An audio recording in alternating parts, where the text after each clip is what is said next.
नमस्कार, मैं हूं Amod Srivastava. Amazing thought, amazing message, amazing story की दिशा में एक कदम और आगे। आज एक कहानी जिसका शीर्षक है भगवान तो प्रेम के भूखे हैं। दिल को छू लेने वाली घटना, भगवान तो प्रेम के भूखे हैं। एक बुजुर्ग आदमी बुखार से ठिठुरता और भूखा प्यासा मंदिर के बाहर देवड़ी पर बैठा हुआ था। तभी वहां पर नगर सेठ के अपनी सेठानी के साथ एक बहुत ही लंबी और महंगी कार से उतरते हैं।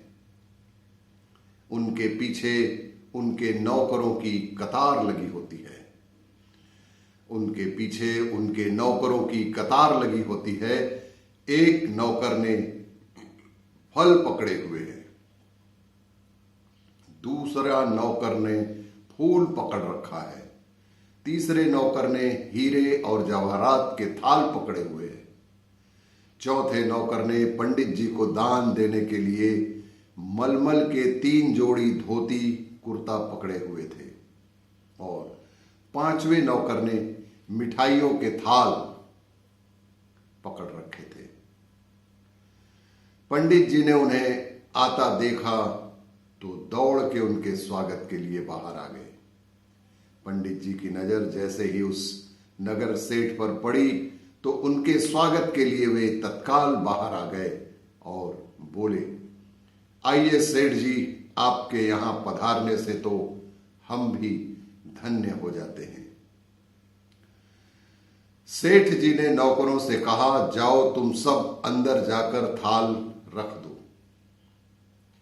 हम पूजा पाठ संपन्न करने के बाद भगवान श्री को सारी चीजें भेंट समर्पित करके आएंगे। बाहर बैठा बुजुर्ग आदमी ये सब देख रहा था। बाहर बैठा वो बुजुर्ग आदमी ये सब देख रहा था। उसने सेठ जी से कहा, मालिक 2 दिनों से भूखा हूं। मालिक 2 दिनों से भूखा हूं, थोड़ी मिठाई और फल मुझे भी दे दो खाने को। सेठ जी ने उसकी बात को अनसुना कर दिया। सेठ जी ने उस बूढ़े की बात को अनसुना कर दिया। बुजुर्ग आदमी ने फिर सेठानी से कहा कि ओ मेम साहब, थोड़ा कुछ खाने को मुझे भी दे दो। मुझे बहुत बहुत भूख लगी है और भूख के कारण मुझे चक्कर आ रहे हैं। सेठानी चिढ़ के बोली, बाबा ये सारी भेंटें भगवान को चढ़ाने के लिए हैं, तुम्हें नहीं दे सकते। अभी हम मंदिर के अंदर घुसे भी नहीं हैं और तुमने बीच में ही टोक लगा दी। सेठ जी गुस्से में बोले।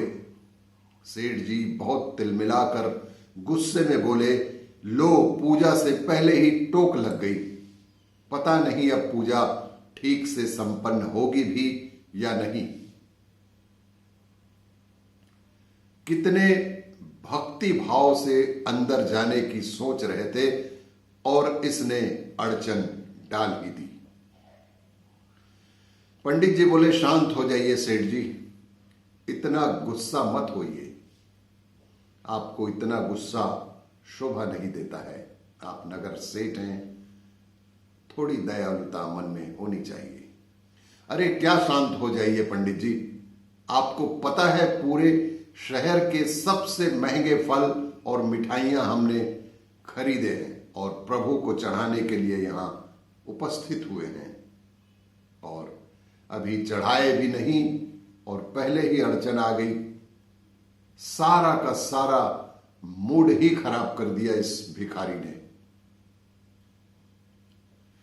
अब बताओ, भगवान को चढ़ाने से पहले क्या इसको दे दें?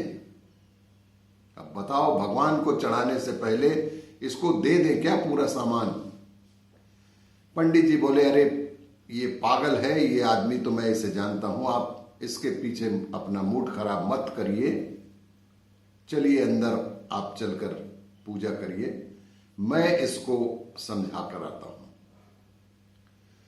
आप सेठानी जी के साथ अंदर जाइए। सेठ और सेठानी उक्त बुजुर्ग आदमी को कोसते हुए भीतर मंदिर में चले जाते हैं। पंडित जी उस बुजुर्ग आदमी के पास गए और बोले, जाके जरा कोने में बैठ जाओ, जब ये लोग चले जाएंगे तब मैं तुम्हें कुछ खाने को अवश्य दे दूंगा। अभी तुम चुपचाप कोने में जाकर बैठ जाओ। बुजुर्ग आदमी आंसू बहाता हुआ कोने में जाकर बैठ गया। अंदर जाकर सेठ ने भगवान श्री कृष्ण को प्रणाम किया और जैसे ही आरती के लिए थाल लेकर आरती करने लगे तो आरती का थाल उनके हाथ से छूट के गिर गया। वो सेठ जी जैसे ही भगवान श्री कृष्ण की आरती के लिए थाल अपने हाथ से उठाते हैं कि अचानक आरती की थाल उनके हाथ से छूट के नीचे गिर गया। वो बेहद हैरान हो गए, पर पंडित जी बीच का रास्ता निकालते हुए दूसरा आरती का थाल सजाकर ले आए। जब पूजा संपन्न हुई तो सेठ जी ने थाल मंगवाई और भगवान को भेंट चढ़ाने को जैसे ही तत्पर हुए, पर जैसे ही भेंट चढ़ाने लगे वैसे ही तेज तूफान आना शुरू हो गया। जैसे ही वे थाल पकड़कर भेंट ईश्वर को चढ़ाने लगे, तेज भूकंप आना शुरू हो गया और सारे के सारे थाल जमीन पर गिर गए। सेठ जी थाल उठाने लगे। जैसे ही उन्होंने थाल जमीन से उठाना चाहा तो अचानक उनके दोनों हाथ टेढ़े हो गए, मानो हाथों को लकवा मार गया हो।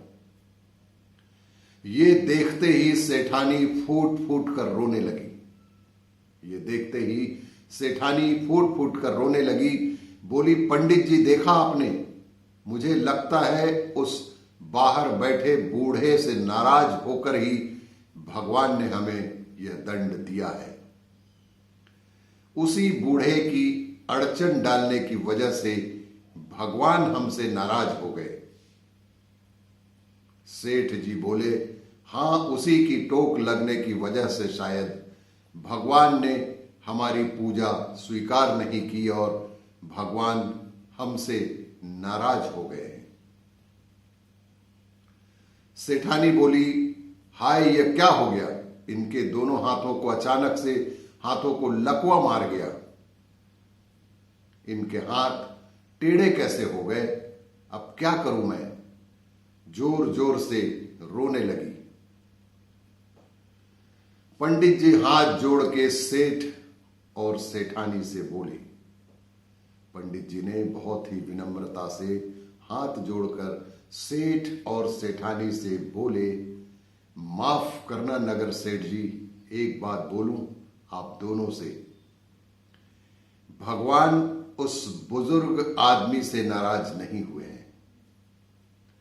भगवान उस बुजुर्ग आदमी से नाराज नहीं हुए हैं, बल्कि भगवान आप दोनों से रुष्ट होकर भगवान आपको ये दंड दिए हैं। सेठानी बोली, पर हमने क्या किया है? सेठानी बोली कि हमने क्या किया है?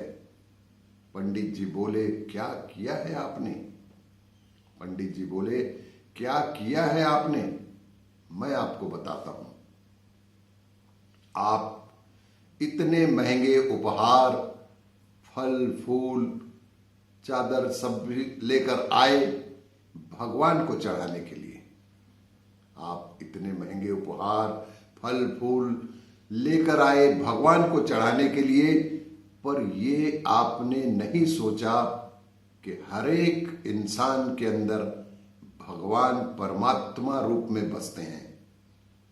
जरूरतमंद व्यक्ति को हमारे पास होते हुए भी यदि हम नहीं देते हैं, ये उस व्यक्ति का तिरस्कार है और साथ ही साथ भगवान का अपमान भी है।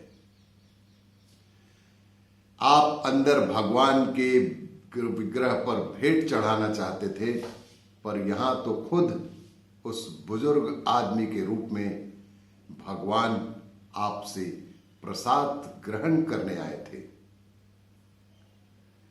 उसी को अगर आपने खुश होकर कुछ खाने को दे दिया होता, उसी को अगर आप खुशी खुशी कुछ खाने को दे दिया होता, तो आपके उपहार भगवान तक खुद ही पहुंच जाते। किसी गरीब को खिलाना तो स्वयं ईश्वर को भोजन कराने के समान होता है। किसी गरीब और जरूरतमंद को खिलाना तो स्वयं ईश्वर को भोजन कराने के समान होता है। आपने उसका तिरस्कार कर दिया, तो फिर ईश्वर आपकी भेंट कैसे स्वीकार कर सकते थे?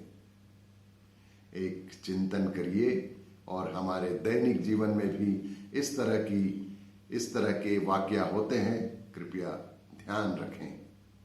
और भी इसी तरह की कहानियों, जानकारियों के लिए देखते रहिए मेरा वीडियो। लाइक करें, शेयर करें और सब्सक्राइब अवश्य करें। धन्यवाद।